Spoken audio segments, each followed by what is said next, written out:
Boas noites. Dando início a mais esta reunião,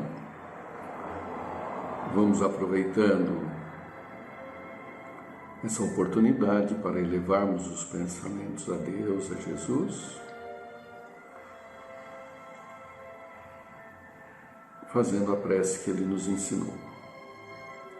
Pai nosso que estais nos céus em toda parte, santificado seja o seu bendito nome. Venha a nós teu reino de paz, de amor e de fé. Que seja feita a tua vontade sobre os nossos desejos, aqui na terra como em todos os pontos do universo. O pão do corpo e da alma dai-nos hoje e sempre.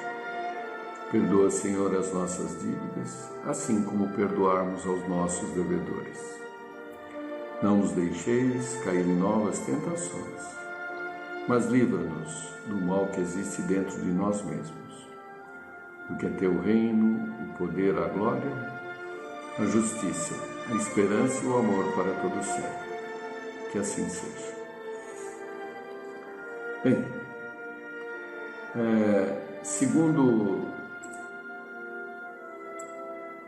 vamos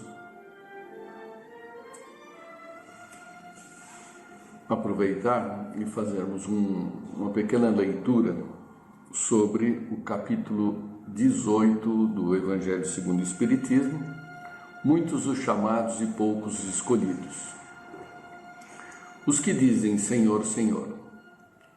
Nem todo o que diz Senhor, Senhor entrará no reino dos céus, mas sim o que faz a vontade de meu Pai, que está nos céus. Esse entrará no reino dos céus. Muitos me dirão naquele dia, Senhor, Senhor, não é assim que profetizamos em teu nome, e em teu nome expelimos os demônios, e em teu nome oramos muitos prodígios? E eu então lhes direi, em uma voz bem inteligível, pois eu nunca vos conheci, apartai-vos de mim, os que obrais a iniquidade. Mateus capítulo 7, versículo 21 a 23. Instruções dos Espíritos, item 9. Todos os que confessam a missão de Jesus dizem, Senhor, Senhor. Mas de que vale chamá-lo Mestre ou Senhor quando não se seguem os seus preceitos? São cristãos esses que o honram através de atos exteriores de devoção e ao mesmo tempo sacrificam no altar do egoísmo, do orgulho, da cupidez e de todas as paixões? São seus discípulos esses que passam os dias a rezar e não se tornam melhores, nem mais caridosos, nem mais indulgentes para com seus semelhantes? Não, porque a semelhança das formas podem impor-se aos homens, mas não a Deus. E em vão que dirão a Jesus, Senhor, nós profetizamos, ou seja, ensinamos em vosso nome, expulsamos os demônios em vosso nome, comemos e bebemos convosco. Ele lhes responderá, não sei quem sois, retirai-vos de mim, vós que cometeis iniquidade, que desmenti as vossas palavras pelas ações, que caluniais o próximo, que espoliais as viúvas e cometeis adultério. Retirai-vos de mim, vós cujo coração destila ódio e fel, vós que derramais o sangue de vossos irmãos em meu nome, que fazeis correrem as lágrimas em vez de secá-las. Para vós haverá choro e ranger de dentes, pois o reino de Deus é para os que são mansos, humildes e caridosos. Não espereis dobrar a justiça do Senhor pela multiplicidade de vossas palavras e de vossas genuflexões. A única via que está aberta para alcançar a graça em sua presença é a da prática sincera do amor e da caridade. As palavras de Jesus são eternas, porque são a verdade. Não são somente a salvaguarda da vida celeste, mas também o penhor da paz, da tranquilidade e da estabilidade do homem entre as coisas da vida terrena. Eis porque todas as instruções humanas, políticas, sociais e religiosas que se apoiarem nas suas palavras serão estáveis como a casa construída sobre a pedra. Os homens a conservarão porque nelas encontrarão a sua felicidade. Mas aqueles que apoiarem na sua violação serão como a casa construída sobre areia. O vento das revoluções e o rio do progresso as levarão de roldão. Muito bem, eu vou interromper aqui para que a gente faça os comentários. A respeito desse trecho do Evangelho, é importantíssimo para nós espíritas, né? Tentarmos nos encaixar no que está sendo dito, né? O espírita, ele quase que se acha, muitas vezes, e até em alguns textos, é colocado como o escolhido. Ele se acha o escolhido, porque afinal de contas detém o conhecimento, o esclarecimento. Mas na verdade, por enquanto, só somos chamados, né? Escolhidos ainda não. Por quê? Porque a escolha, por incrível que pareça, é feita por você mesmo pelas suas práticas, né? Então, nesses momentos que estamos vivendo, é que vamos poder pôr em prática tudo aquilo que nos foi ensinado, né? É claro que o espírita, nas sessões, ele vê se não participa da expulsão dos espíritos, pregamos em nome de Jesus, enfim,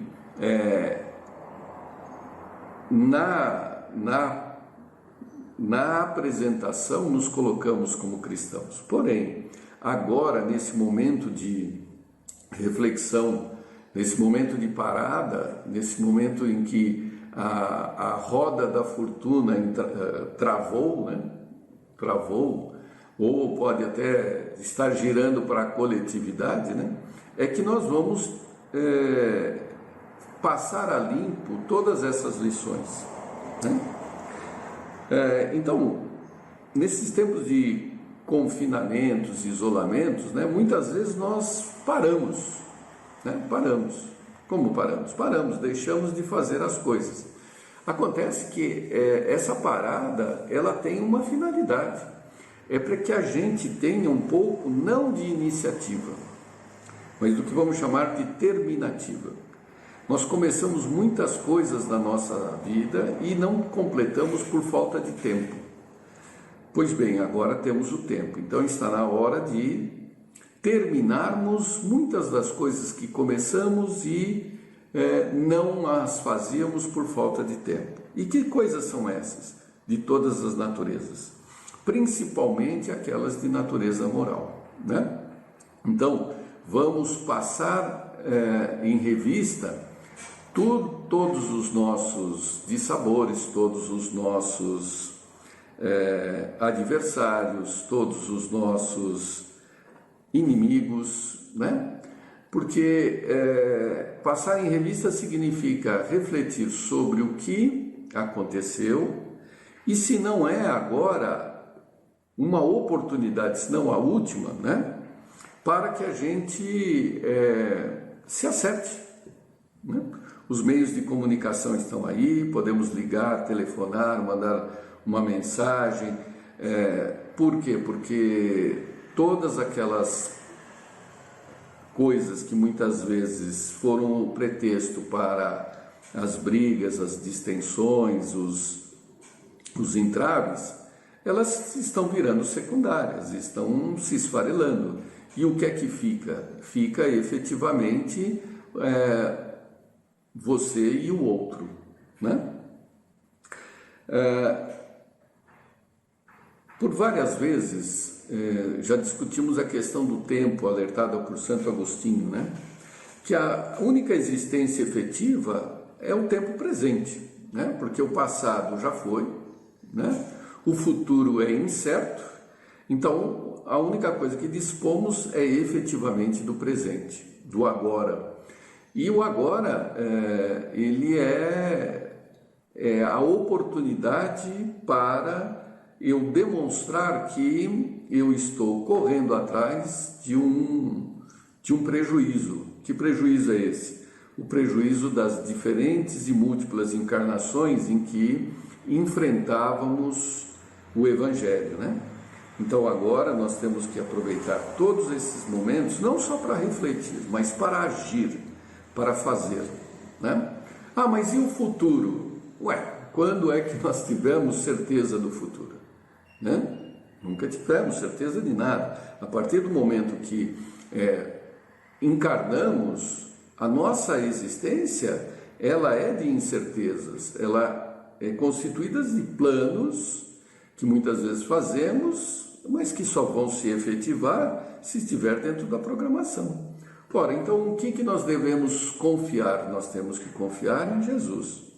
Então vou aproveitar aqui, pegando do Evangelho, né, de Mateus, capítulo 14, né? A fé nos momentos difíceis. Então, do versículo 22 ao seguinte: logo em seguida, Jesus obrigou os discípulos a entrar na barca e ir na frente, para o outro lado do mar, enquanto ele despedia as multidões. Logo depois de despedir as multidões, Jesus subiu sozinho ao monte para rezar. Ao anoitecer, Jesus continuava aí sozinho. A barca, porém, já longe da terra, era batida pelas ondas, porque o vento era contrário. Entre as 3 e as 6 da madrugada, Jesus foi até os discípulos, andando sobre o mar. Quando os discípulos o avistaram andando sobre o mar, ficaram apavorados e disseram: é um fantasma, e gritaram de medo. Jesus, porém, logo lhes disse: coragem, sou eu, não temais. Se a nossa barca está sob ventos, né? Está sobre a fúria das ondas, né?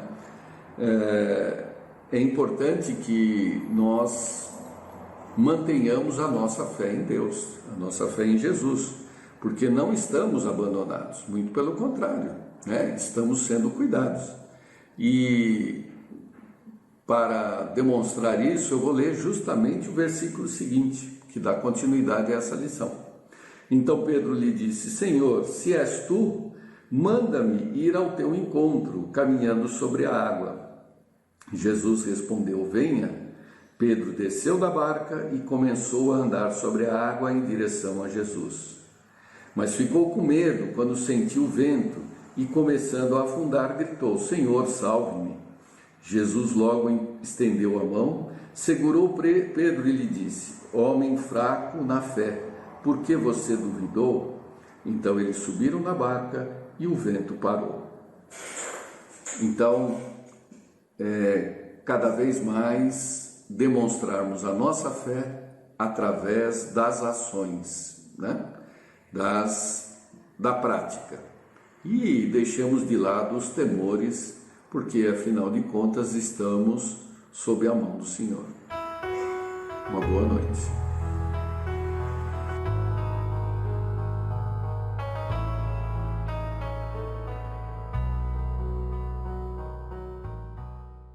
Boa noite a todos.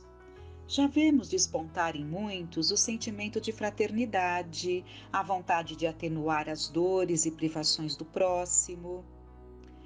Os períodos de turbulência chegam justamente para nos tirarem do estado de mornidão, em que nos afastamos dos nossos verdadeiros propósitos e nos deixamos arrastar, nos afastando de tudo que é bom, justo e belo. Encontramos na Gênese de Allan Kardec, no capítulo 18, Sinais dos Tempos, no item 17. A fraternidade será a pedra angular da nova ordem social. Mas não há fraternidade real, sólida, efetiva, se não assente em base inabalável, e essa base é a fé. Não a fé em tais ou tais dogmas particulares que mudam com os tempos e os povos e que mutuamente se apedrejam, porquanto, anatematizando-se uns aos outros, alimentam o antagonismo, mas a fé nos princípios fundamentais, que toda a gente pode aceitar e aceitará. Deus, a alma, o futuro, o progresso individual indefinido, a perpetuidade das relações entre os seres. Quando todos os homens estiverem convencidos de que Deus é o mesmo para todos, de que esse Deus soberanamente justo e bom, nada de injusto pode querer, que não é dele, porém dos homens que vem o mal, todos se considerarão filhos do mesmo Pai e se estenderão as mãos uns aos outros. Soa para nós, então, mais do que nunca, a urgência de despertar para sentimentos de solidariedade e fraternidade, porque dia virá em que perceberemos que não estamos preparados para os novos tempos.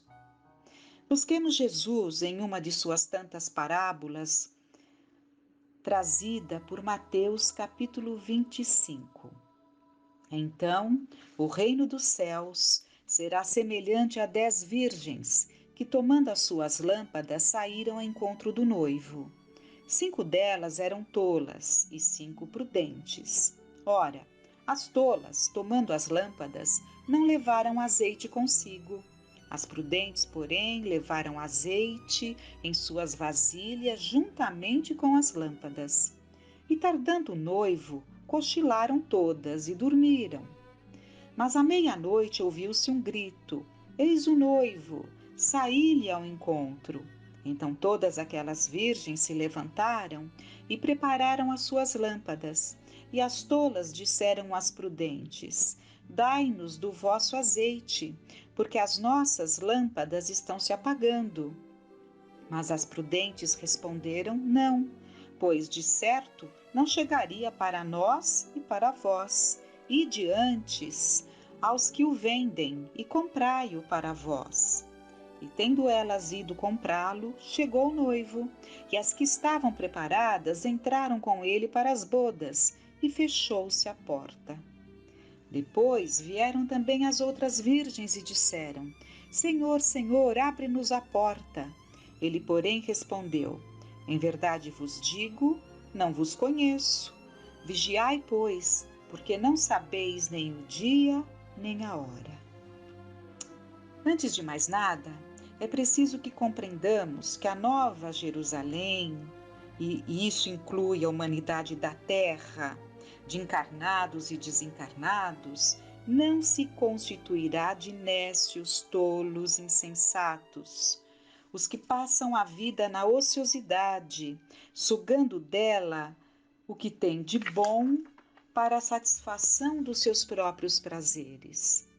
Não há como encontrarmos a porta do banquete aberta, sem estudo, sem esforço, sem trabalho, sem provisões de conhecimentos que nos aumentem a fé. Vamos buscar entender então a parábola. Jesus sempre buscava compor suas parábolas observando os hábitos e costumes de seu povo. Era um costume judaico de formarem as amigas da noiva um cortejo, recebendo o noivo à entrada da casa para conduzi-lo até a noiva, que ficava no interior da casa, na cela do festim. As lâmpadas, as tochas, eram necessárias para iluminar o caminho, pois as núpcias se realizavam à noite.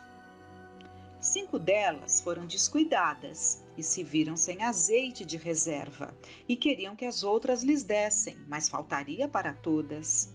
Fica muito claro que o nosso caminho será palmilhado por nós, pelo nosso esforço próprio, sem condições de recorrer ao azeite alheio para a combustão. Temos que trazer as nossas lâmpadas acesas com o nosso azeite, com a nossa fé, porque isso, por mais que sejamos amados, ninguém poderá nos dar. A prudência manda ao homem que estude, pesquise, examine, raciocine e compreenda. Importante entendermos que as nécias tolas eram virgens, e esse termo eram também virgens, e esse termo não se refere absolutamente ao físico, mas sim que também se mantinham isentas da corrupção do mundo.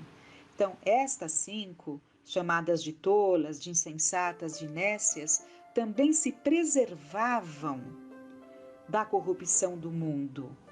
Mas resguardar-se da corrupção não é o suficiente. O desconhecimento das coisas espirituais é um entrave que paralisa o espírito. A sabedoria é o óleo da instrução. E o verdadeiro conhecimento alimentará a nossa fé, essa chama viva que nos ajudará a nortearmos nossos passos para o bem.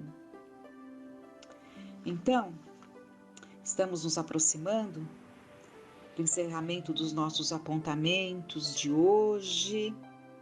E é importante que reservemos esses momentos que se seguem para a meditação, para a reflexão, para as vibrações amorosas, trazendo para o aconchego dos nossos pensamentos, do nosso coração, esses tantos que necessitam de vibrações de reconforto, de encorajamento, rogando também a Deus por nós mesmos, para que nos sintamos fortalecidos, para que percebamos a nossa responsabilidade diante de tanto conhecimento que já nos chegou e tem nos chegado, com essa doutrina abençoada, que tanto nos esclarece, por isso tanto nos conforta, nos consola. Então, com muita confiança, buscando esses momentos de introspecção e elevando os nossos pensamentos a Deus nosso Pai, a Jesus nosso Mestre, a Frei Fabiano de Cristo, nos ligando aos trabalhos abençoados que continuam noite adentro, incessantemente. Roguemos ao Pai. Pai nosso que estais nos céus, santificado seja o vosso nome. Venha a nós o vosso reino, seja feita a vossa vontade, assim na terra como no céu. O pão nosso de cada dia nos dai hoje, perdoai as nossas dívidas, assim como perdoamos aos nossos devedores. Não nos deixeis cair em tentação, mas livrai-nos de todo o mal. Que assim seja. Que tenhamos uma noite de paz.